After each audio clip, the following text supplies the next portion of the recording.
नमस्कार, बहुत स्वागत है आप सभी का। आप देख रहे हैं हमारी खास पेशकश भाग्यफल और मैं हूं आपके साथ मनी शर्मा। एक घर को घर बनने के लिए उसमें एक निश्चित ऊर्जा होनी चाहिए। घर में अच्छे वाइब्स और वास्तु की कला के बीच संबंध को समझना महत्वपूर्ण है। अगर आप वास्तु में विश्वास करते हैं और एक नया घर खरीदने की योजना बना रहे हैं तो अपने नए घर के लिए बुनियादी वास्तु युक्तियों का पालन करना महत्वपूर्ण है। वास्तु आपके घर के हर कोने में सकारात्मकता और खुशी सुनिश्चित करने के लिए सही रंग, प्रारूप, आकार और दिशाओं का सुझाव देता है। और इसी विषय पर विस्तार से जानकारी देने के लिए इस वक्त हमारे साथ मौजूद हैं ज्योतिष आचार्य पंडित पुरुषोत्तम गौड़ जी। तो आचार्य जी हमारे साथ जुड़ चुके हैं जो कि विस्तार से जानकारी आप तक पहुंचाएंगे कि किन किन बातों का ध्यान रखने की ज़रूरत है जब आप एक नया घर लेने का मन बना रहे हैं, योजना बना रहे हैं। क्योंकि देखिए, वास्तु का अपना एक महत्व होता है, दिशाओं का अपना एक महत्व होता है, सही रंग, प्रारूप, आकार भी होना, इसकी जानकारी भी होना बहुत ज़रूरी है। और आपको हम ग्राफिक्स के माध्यम से बता रहे हैं वास्तु टिप्स, ये आप नोट कर सकते हैं अपने नए घर के लिए। क्योंकि देखिए, वित्तीय वर्ष की शुरुआत हो चुकी है और इसी वित्तीय वर्ष में आप नया घर लेने का प्लान बना रहे हैं, योजना बना रहे हैं, तो इन तमाम बातों का आप ध्यान ज़रूर रखिए। आचार्य जी अब से कुछ देर में हमारे साथ मौजूद रहेंगे, लेकिन उससे पहले आपके लिए जानना ये भी ज़रूरी है कि आप किस नंबर पर कॉल करके हमारे साथ आप जुड़ सकते हैं और अपना सवाल आप आचार्य जी से कर सकते हैं। तो नंबर इस वक्त आपकी टीवी स्क्रीन पर ये फ्लैश किया जा रहा है। नंबर है हमारा 0120-715-3826, 0120-715-3787। इन दोनों ही नंबर्स पर कॉल करके आपके जो भी सवाल हैं वो आप आचार्य जी से करिएगा और हम हर सवाल का जवाब आप तक पहुंचाएंगे। लेकिन अपील भी हम हमेशा की तरह करेंगे दर्शकों से कि जब जब आप जुड़े हमारे साथ तो कृपया करके टीवी की वॉल्यूम बंद कर लें ताकि आपका सवाल हम समझ पाएँ और जानकारी आप तक सही तरीके से पहुँच पाए। तो बेहद ही खास विषय आज हमने रखा है, नए घर से जुड़ा हुआ, नए घर लेने का प्लान बना रहे हैं, योजना बना रहे हैं। आचार्य जी देखिए मेरे साथ मौजूद है, जुड़ चुके हैं। आचार्य जी आपका स्वागत है। ठीक है, आचार्य जी से हम संपर्क करेंगे अब से कुछ देर में और आचार्य जी आपको बताएंगे कि किन किन बातों का ध्यान आप रखिएगा नए घर लेने से पहले और नया घर लेने के बाद। नया घर लेने से पहले गृह प्रवेश की अगर मैं बात कर लूँ तो तब क्या आपको ध्यान में रखने की ज़रूरत है और वास्तु में किन किन बातों को ध्यान रखने की ज़रूरत है, वास्तु टिप्स भी आप तक हम पहुंचाएंगे, जानकारी साझा करेंगे। आचार्य जी आपको मेरी आवाज़ मिल रही है? जी, स्वागत है आपका आचार्य जी। बिना समय गवाए बहुत धन्यवाद आचार्य जी, हम शुरुआत कर लेते हैं खास विषय की जो कि हमने रखा है नए घर से जुड़ा हुआ। तो मैं चाहूंगी विस्तार से आप जानकारी साझा करिए दर्शकों के साथ इस वक्त जो हमें देख रहे हैं। देखिए, नए घर के लिए सही मायने में ये है कि जब बिल्डरों के द्वारा ये सुनिश्चित करना बड़ा मुश्किल हो जाता है कि उनके द्वारा बनाए गए घर के वास्तु के अनुरूप है या नहीं, और वास्तु में जो विश्वास करते हैं या एक नया घर खरीदने की योजना जो लोग बना रहे हैं, अपने नए घर के लिए बुनियादी वास्तु युक्तियों का पालन करना बहुत ही जरूरी होता है। और मणि जी, सही बात यह है कि आपके घर के हर कोने में सकारात्मकता और खुशी सुनिश्चित करने के लिए सही रंग, प्रारूप, आकार, दिशाओं का सुझाव आदि जो है वास्तु की चीज़ें महत्व रखती हैं।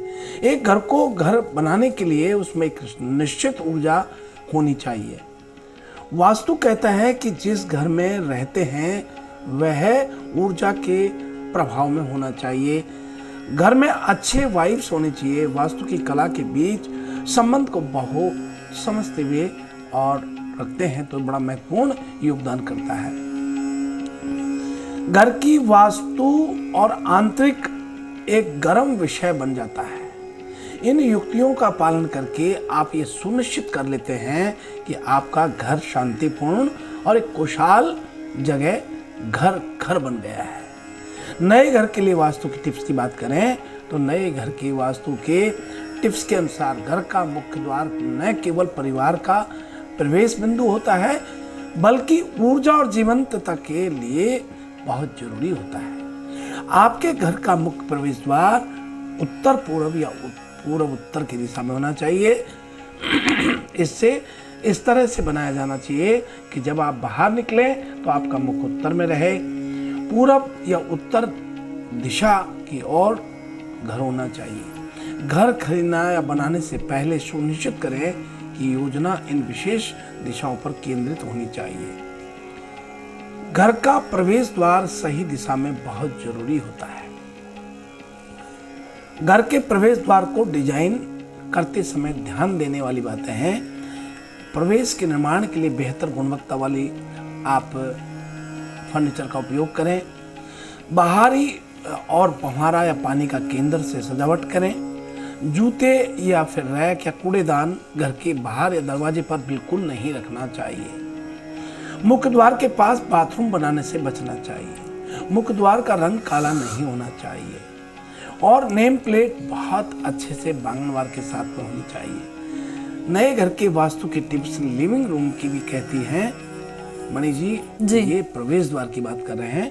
अब लिविंग रूम की बात करें तो किसी भी घर में लिविंग रूम घर का सबसे सक्रिय क्षेत्र होता है और जब वो प्रवेश करते हैं तो मेहमानों पर पहली छाप छोड़ते हैं।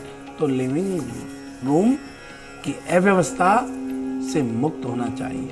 आपके नए घर का जो लिविंग रूम है वो उत्तर पूरब या पूर्व उत्तर में स्थित होना चाहिए। इसके अलावा उस कमरे में फर्नीचर पश्चिम या दक्षिण पश्चिम दिशा में रखना चाहिए।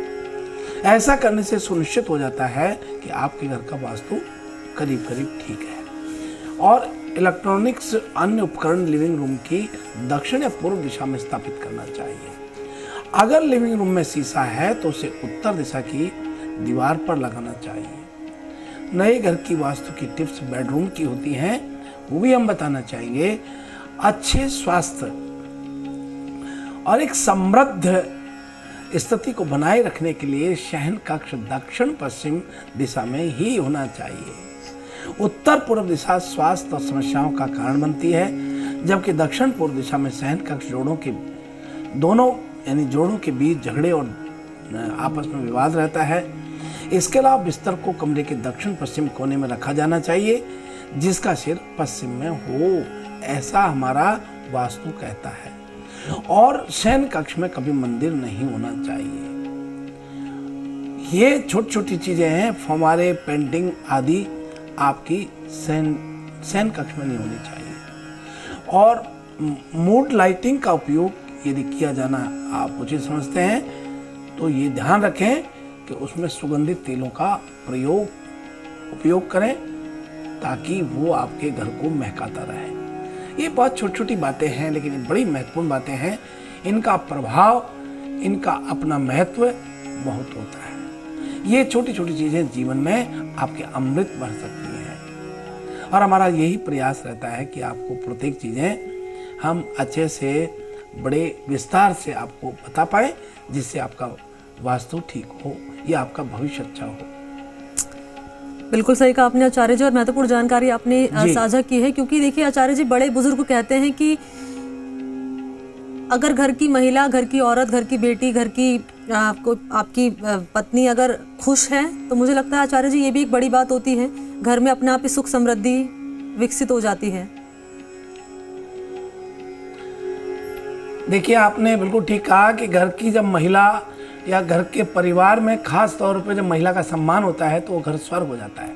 वो घर नहीं, वो स्वर्ग के रूप में तब्दील हो जाता है। इसलिए जहाँ सुमति तय संपत्ति नाना, जहाँ कुमति तय विपत्ति निधाना। जहाँ सुमति है वह नाना प्रकार की धन दौलत संपत्ति समृद्धि होती ही है। आपने बहुत अच्छा ही बात कहा जी। अब हम कॉलर्स का रुख कर लेते हैं, इनका सवाल हम जानेंगे। पहले नाम बताइए अपना। नमस्कार जी, मैं जयपुर से ओम प्रकाश बोल रहा हूँ। जी ओम प्रकाश जी, मैं ये गुरुजी से पूछना चाह रहा था कि मेरा जो मकान है वो दक्षिण मुखी बड़े भाई साहब के मकान में रह रहा हूँ। घर में अशांति बहुत है, धर्मपत्नी का स्वास्थ्य भी ठीक नहीं है। कब तक व्यवस्था ठीक होगी, गुरुजी कृपा करके बताएं। ठीक है। अच्छा पहले अपनी जन्म तिथि बताइए। पहले आप जन्म ओम प्रकाश जी, आपका बहुत स्वागत है और रहा सवाल आपके वास्तु का। दक्षिण मुखी, दक्षिण दिशा का यम यानी राहु उसका स्वामी होता है। दक्षिण दिशा में मकान जो होता है उसमें खूब तरक्की होती है, धन खूब मिलता है, सम्मान यश कीर्ति का खूब विस्तार होता है। लेकिन ये ध्यान रखने वाली बात है कि पश्चिम और दक्षिण में दरवाजा बेडरूम का नहीं होना चाहिए, और वहां खिड़की यदि है तो उसे बंद रखना चाहिए। और एक चीज आपको बड़ा स्पष्ट कर दें कि दक्षिण में यदि मकान है तो सेंटर में दरवाजा मेन प्रवेश द्वार बनाइए, और दरवाजों से ये थोड़ा ऊंचा होना चाहिए, कम से कम 6 इंच या 1 फीट ऊंचा होना चाहिए। तो ये तो एक वास्तु की बात करें। दूसरी बात यह है कि प्रश्न कुंडली से आपके भाई साहब को आप कहिए कि घर में पितृदोष होने के कारण सब कुछ होते हुए भी नहीं के समान की स्थिति बन रही है। ऐसे में प्रतिदिन गंगा जल गौमूत्र का उपयोग मिश्रण करके पीले फूल से पूरे घर में छिड़कते हुए करें। निश्चित रूप से आपके घर में सुख शांति समृद्धि का विस्तार होगा। आपको बहुत मंगल शुभकामनाएं हैं। अच्छा, अगले कॉलर का आचार्य जी रुको करेंगे, लेकिन उससे पहले एक सवाल दरअसल मेरा आपसे ये है कि वास्तु की हम बात कर रहे हैं, जो जब हम अपने हिसाब से घर डिजाइन कराते हैं तो हम कर सकते हैं कि भाई शयन कक्ष के पास मंदिर नहीं होना चाहिए, लेकिन जब बने बनाए घर में हम शिफ्ट होते हैं या वो परिवार जो किसी किराए के मकान में रह रहा है उसको तो वास्तु के हिसाब से नहीं मिलता आचार्य जी बना बनाया घर, तो वो क्या करे कि वो पॉजिटिविटी रहे, नकारात्मकता ना रहे आसपास, उसके लिए क्या किया जाए? देखिए, ये बात ठीक है कि आजकल बने बनाए मकान भी लोग खरीदते हैं, या फिर हम कहीं किसी के किराए पर रहते हैं, रेंट पर रहते हैं, या फिर अनेक प्रकार की बातें हैं कि हमें कहीं रहने के लिए वैसे ही किसी ने सहयोग करने के लिए दे दिया मकान, तो हम कुछ नहीं कह सकते। ऐसे में प्रत्येक व्यक्ति को प्रवेश द्वार पर जो गणपति जी की मूर्ति स्थापित होती है उनके बगल में यानी उनके राइट साइड में एक आशीर्वाद देते हुए वीर मुद्रा में बजरंगबली की फोटो, पंचमुखी हनुमान जी की फोटो वहाँ चिपकानी चाहिए, रखनी चाहिए, लगानी चाहिए। अवश्य उससे वास्तु दोष शांति होती है। नंबर 2 बात की प्रवेश द्वार पर राम और श्याम 2 तुलसी के गमले आप लगाइए। अवश्य आपके प्रवेश द्वार को आप सुंदर बनाने का प्रयास कीजिए, आपको वास्तु दोष से मुक्त होंगे और आपको अनेक प्रकार का लाभ होने लगेगा। ठीक है, अगले कॉलर का मैं रुको करना चाहूंगी। आचार्य जी हमारे साथ फोन लाइन पर मौजूद हैं, नाम बताइए अपना। मैं सुरेंद्र बोल रहा हूँ। जी सुरेंद्र जी, राम राम आपको। जी नमस्कार। और इस वक्त मैं गया से बोल रहा हूँ। आचार्य जी आपके चरणों में मेरा सशक्त नमस्कार है। मैं तो यहाँ बैठा था तो मैंने कहा चलो आचार्य जी को नमस्कार। आयुष्मान श्री राम, जय राम, जय राम, मेरे राम की जय हो। आपको बहुत मंगल शुभकामनाएं। और गया में काम तो मैंने आचार्य जी सब करवा दिए कल तक, और यहाँ पे पैसे की बहुत ठगाई है कदम कदम पे। तो ये बताए मेरा काम कैसा हुआ है? आपके पास तारीख तो है ही सारी, कैसा बना है काम कल वाला 3 दिन का?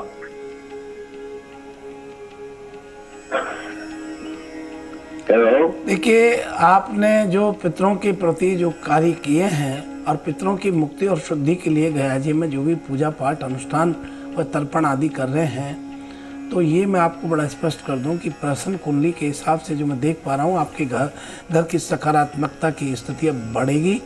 और पितरों को आप छोड़िए मत, उनकी मुक्ति कराइए, उनकी पूजन कराइए। कई लोग पितरों से मुक्ति पाने के लिए उन्हें वहाँ गया जी छोड़ आते हैं, और गया जी छोड़ने के बाद बहुत परेशानी होती है। कई बड़े बुजुर्गों को तो ये डर लगता है मणि जी कि हमारे पितरों का पूजन अर्चन हम तो कर लेंगे, पर नई पीढ़ी, आने वाली पीढ़ी उनका पूजा, उनका अर्चन, उनका नियमित रूप से नियम को साधने में असमर्थ दिखाई देती है नई पीढ़ी। तो फिर उन्हें डर रहता है कि हमारे पितरों की मुक्ति हमारे हाथ से ही हो, और ऐसे में गया जी में जाकर के वहाँ छोड़ आते हैं। ये ठीक नहीं है। तो मैं आपको ये कहना चाहूँगा कि आप उन्हें वहाँ पूजन कराएं, उनकी मुक्ति शुद्धि की बात करें, लेकिन छोड़ कर आने वाली बात ना करें। आपको बहुत मंगल शुभकामनाएं। बहुत शुक्रिया आपका आचार्य जी, आपने विस्तार से जानकारी साझा की, कॉलर्स के हर सवाल का जवाब आपने जानकारी साझा की है। अब हम बिना समय गवाए राशिफल का रुख कर लेते हैं और शुरुआत कर लेते हैं आचार्य जी मेष राशि के साथ। आइए हम बात कर रहे हैं मेष राशि से। मेष राशि के जातकों को आज पेट संबंधित कोई समस्या परेशान जरूर कर सकती है, लेकिन आपको ये अपने याद रखना है कि अपने आहार विहार पर विशेष ध्यान रखें, तभी स्वस्थ रह पाएंगे। यदि आप बाहर का खाना खाते हैं तो टिप्पण मंगवाते हैं और भोजन लेते हैं तो उस जगह आपको सावधानी बरतनी है और आज का दिन बाहर नहीं खाने के लिए ठीक रहेगा। जगह जगह जो खा लेते हैं, जहाँ पौष्टिक खाना ना मिले तब भी हम कई बार भोजन ले लेते हैं, ये ठीक नहीं होता है। इसलिए आज प्रयास करें कि बाहर के भोजन को आप ना करें। और अब आइए हम बात कर रहे हैं वृषभ राशि वाले सभी जातकों के लिए। वृषभ राशि के जातकों को आप यदि प्रतिदिन बाहर जाते हैं और खुद ड्राइविंग करते हैं तो कृपया आज के दिन आप खुद ड्राइविंग करने से बचें। हो सके तो सार्वजनिक वाहन से यात्रा आप करें तो ठीक रहेगा। आज आपके ऊपर शनि की स्थिति थोड़ी भारी दिखाई देती है, इस कारण कहीं दुर्घटना आदि होने की संभावना बन सकती है, तो कृपया आज गाड़ी थोड़ा सा धीरे चलाएं। और अब आइए हम बात कर रहे हैं मिथुन राशि वाले सभी लोगों के लिए। मिथुन राशि के जातकों को आज कॉलेज के छात्र छात्राएं यदि आप हैं तो नए क्षेत्र में नए आयाम आप स्थापित करते हुए नजर आएंगे। उन पर काम करने का विचार आज आप कर सकते हैं। किसी करीबी रिश्तेदार का सहयोग आज आपको अवश्य प्राप्त हो रहा है। और अब आइए हम बात कर रहे हैं कर्क राशि वाले सभी लोगों के लिए। कर्क राशि के जातकों को बता दें कि यदि आप कोई लव पार्टनर आदि में हैं तो ये आपको विशेष ध्यान देने वाली बात है कि आपका अहंकार आज आपके ऊपर हावी हो सकता है और आपके अहंकार के कारण आपके परिवार में आपकी बात आज बिगड़ सकती है या किसी को बुरी लग करके आपकी बात वो आपके सामने खुलकर के सामने आएगा और आपसे दूरियां बढ़ जाएंगी। यदि आपने धैर्य से काम लिया है तो बात आपकी संभल सकती है। और भाई हम बात कर रहे हैं सिंह राशि वाले सभी लोगों के लिए। सिंह राशि के जातकों को यदि आपने कहीं से कोई लोन आदि ले रखा है तो वहां से आज समस्या उत्पन्न हो सकती है। परिवार में कुछ भी समस्या का सामना आज आपको करना पड़ सकता है, जिनका हल जल्द नहीं निकल पाएगा। इसलिए बहुत समझ से, धैर्य से, विवेक से कार्य करें, अन्यथा कहीं आप फंस सकते हैं। और अब आइए हम बात कर रहे हैं कन्या राशि वाले सभी लोगों के लिए। कन्या राशि के जातकों को आज गले से संबंधित कोई समस्या परेशान कर सकती है। शरीर में विटामिन डी की कमी आज आपको दिखाई देती है, इस कारण आपका आलस्य रहेगा। ऐसे में जूस इत्यादि पौष्टिक चीजों का सेवन करना आपके स्वास्थ्यवर्धक रहेगा। और अब आइए हम बात कर रहे हैं तुला राशि वाले सभी लोगों के लिए। आज आप मानसिक रूप से एक कदम स्वस्थ रहते हुए आगे बढ़ेंगे, पहले से ज्यादा ऊर्जावान महसूस करेंगे। दोपहर के समय नए नए विचार आपके मन में आज समावेश होंगे और प्रसन्नता आपके ऊपर छाई रहेगी। और अब आइए हम बात कर रहे हैं वृश्चिक राशि वाले सभी लोगों के लिए। वृश्चिक राशि के लोगों को आज स्कूल या कॉलेज में आप पढ़ाई करते हैं तो आपका पढ़ाई में मन कम और अन्य कामों में ज्यादा लगने वाला है। अपनी रुचि के अनुसार काम करेंगे तो ही ठीक रहेगा। विशेष तौर पे आज अपने परिवार को लेकर के चलना आपके उज्जवल भविष्य की स्थिति को दर्शाता है। और अब आइए हम बात कर रहे हैं धनु राशि वाले लोगों के लिए। यदि आपने कहीं पैसा निवेश कर रखा है तो उस और नजर बनाए रखें, क्योंकि वहां से अचानक धन लाभ होने की स्थिति दिखाई देती है। भूमि संबंधित सौदों में आश्चर्यजनक रूप से नए अवसर आज हाथ लगेंगे। और बात कर रहे हैं मकर राशि वाले लोगों के लिए। आपके घर में किस सदस्य के विवाह की बात आज चल सकती है और कहीं से उनके लिए एक अच्छा रिश्ता भी आएगा। इस कारण सभी का मन परिवार में आज आनंदित होगा। और अगली राशि का रुख करते हैं कुंभ राशि वाले लोगों के लिए।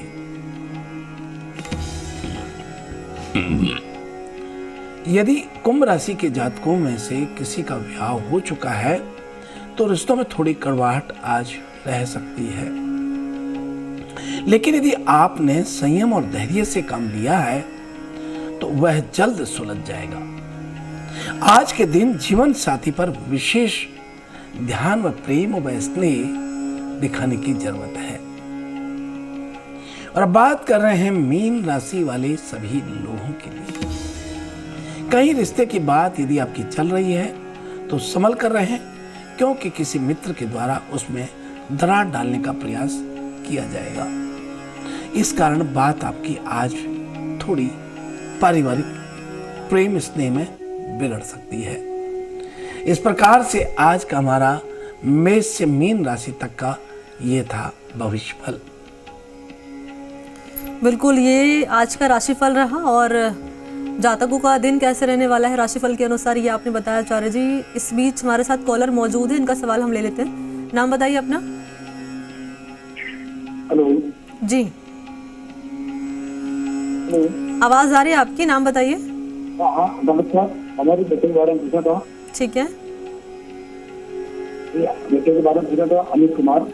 हाँ जी, उसकी जन्म तारीख है उसकी 6:05। नहीं पहले आप जन्म तिथि बताइए। 7:93 जी, 29/8/1993 6:05। ठीक है, सुबह या शाम? 29/8/1993 शाम को 6:05। ठीक है, स्थान बताइए फिर सवाल करिए। 6:05 टाइम है और साल है चित्तौड़ जिला। सवाल करिए अपना। ये उनकी शादी और केरियर के बारे में पूछना था। शादी कब होगी, केरियर के बारे। ठीक है, ओके।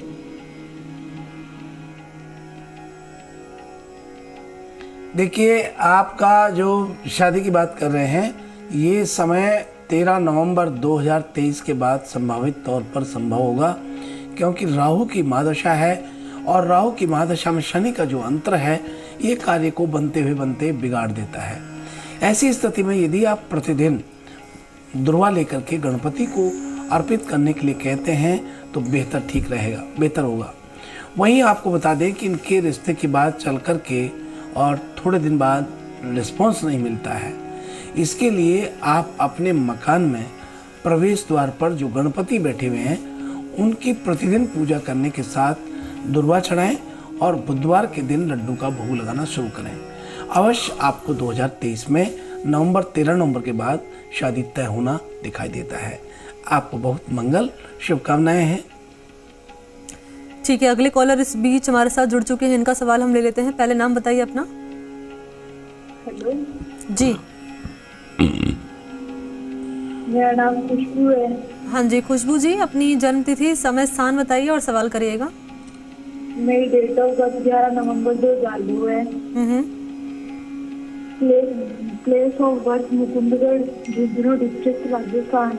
समय और बता दीजिए आप। 5:35 AM। ठीक है, 5:35 AM। अच्छा, सवाल क्या रहेगा आपका? मैं रिसर्च फील्ड में जाना चाहती हूँ। कौन से फील्ड में? रिसर्च फील्ड में। रिसर्च फील्ड में जाना चाहती हैं खुशबू जी। ठीक है, देखिए आपके खुशबू जी, यहाँ वैसे तो सूर्य की महादशा है, आप बिल्कुल ठीक है समय। और सही मायने में यह है कि जो शुक्र केतु की युक्ति बन रही है पराक्रम भाव में, तो पराक्रम भाव में बृहस्पति का होना या फिर मंगल का होना, तभी वो कॉन्फिडेंस के साथ व्यक्ति एक अच्छे वक्ता के रूप में आगे बढ़ पाता है। खास तौर पर इसमें आध्यात्मिक धार्मिक बहुत ज़्यादा भावनाएं और विश्वास और श्रद्धा बृहस्पति देता है। और बृहस्पति की स्थिति थोड़ी कमज़ोर है तो आप कीजिए, लेकिन एक गुणवत्ता वाली स्थिति थोड़ी कम दिखाई देती है। बाकी आप आगे बढ़िए, आपको बहुत मंगल शुभकामनाएं। मंगल शुभकामनाएं, और उम्मीद करते हैं खुशबू जी को अपने सवाल का जवाब मिल गया होगा। आचार्य जी, हमारे साथ आप जुड़े, समय आपने निकाला, महत्वपूर्ण जानकारी आपने साझा की दर्शकों के साथ, बहुत शुक्रिया आपका।